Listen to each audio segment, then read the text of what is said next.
So in one of my songs called False Idols, I know I talked briefly about Djinns, but I want to elaborate on what exactly Djinns are and how they can affect us and how we can ensure that they don't, right? So Djinns are basically, let me give you the etymology of the word, right? Djinns, it derives from Arabic, and it literally means smokeless fire, right? Now, what is smokeless fire? That is energy that's not chemically reacting at all. So basically, not inanimate, I'm sorry. Energy that is not of physical matter. Fire that has no form. You know what I'm saying? That's energy. Djinns are displaced balls of energy that are still attached to this realm for one reason or the other, right? You're basically what everybody's version of a demon or a ghost or an apparition, a specter, shit like that.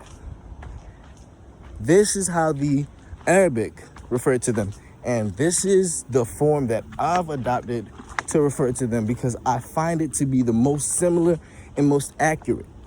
They're literally just charges of energy that are around, that have lingered for some reason. Now, that may be because of an attachment they still have to this world. That may be because of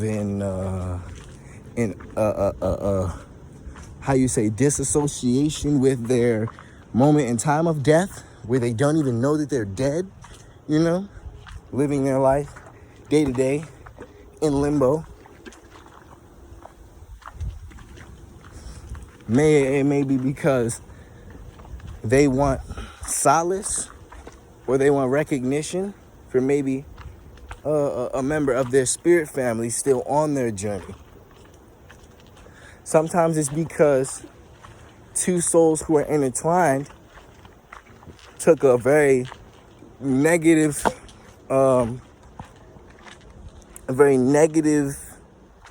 based energetic mission, and now one is waiting for the other to catch up so that they can experience the hell of bad karma in the ethereal.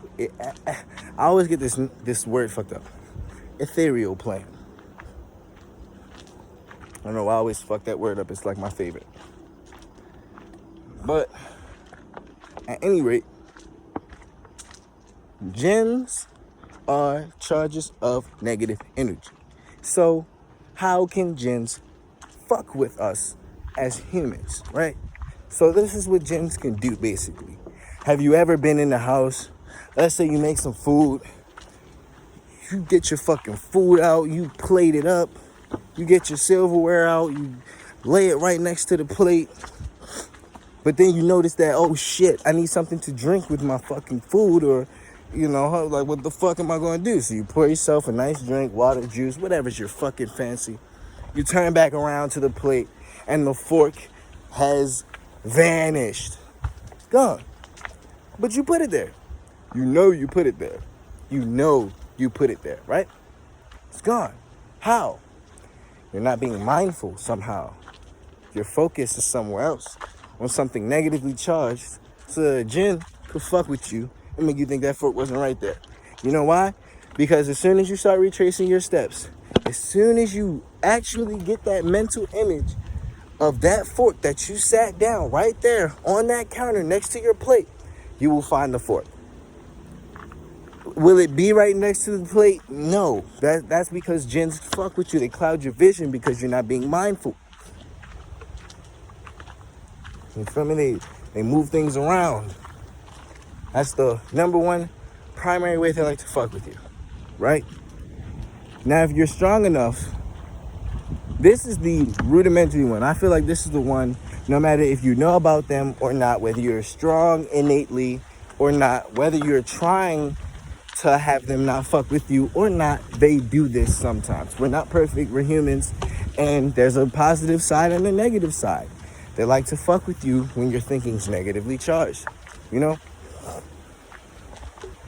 So this is when they tend to fuck with us the most.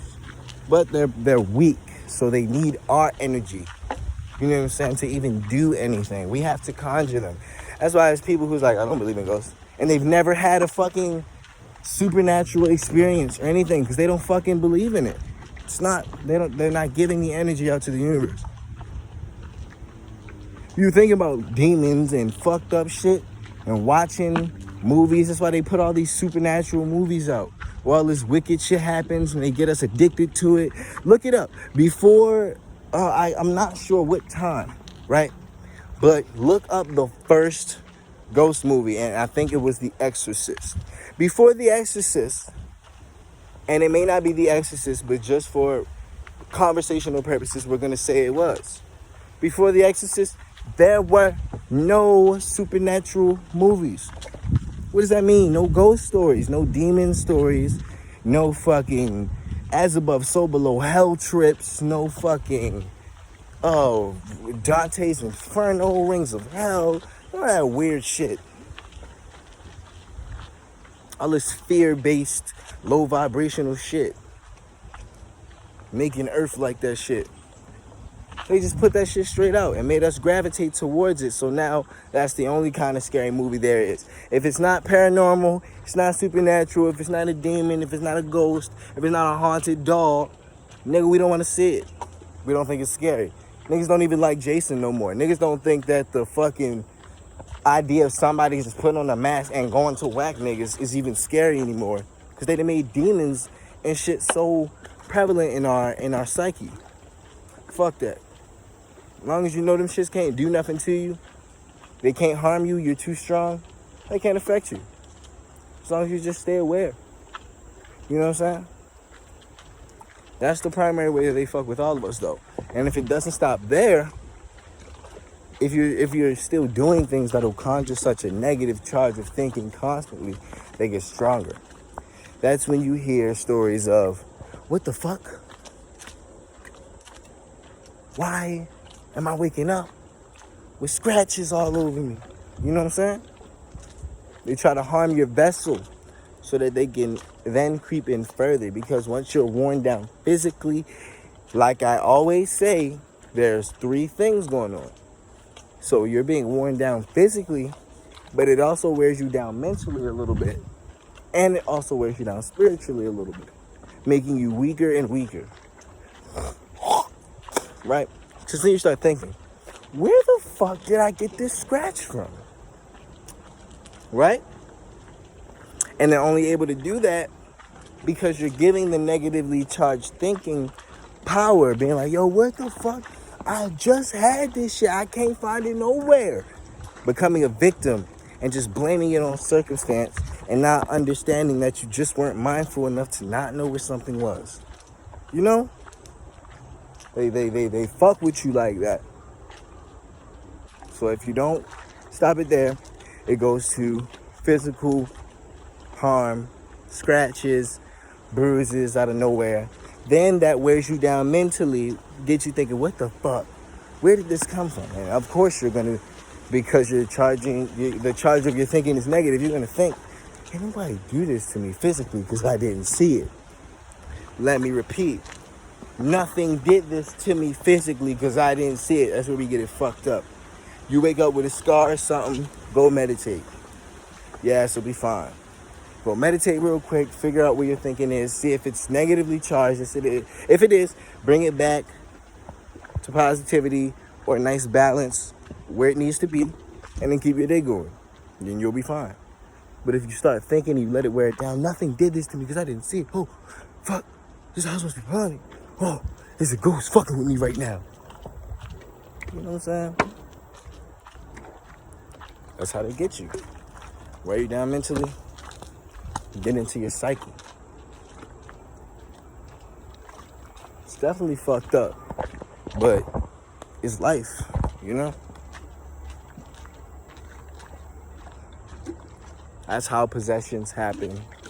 When it can wear you down mentally because You may be so stressed out, and this is just the cherry on the fucking top of the stress Sunday, you know? Like, damn, my bills due, my fucking family's geeking, my lover's not giving me as much sustenance as I need for the soul to sustain myself. You feel me? I want to get more money. I want to have more things. And then, boom, you start losing shit. You get scars out of nowhere and thinking somebody put a hex on you or that you fucking haunted. And you're done. It has you. And it'll continue to plague you until you change the charge of your thinking. Oh, I love my life. Life is beautiful. I want to do things. Fuck acquiring things. But I would love to create something. Equanimity. Knowing what is good, but preferring nothing. That is where our thinking must stay, my loved ones. That is the realm that we must exist in.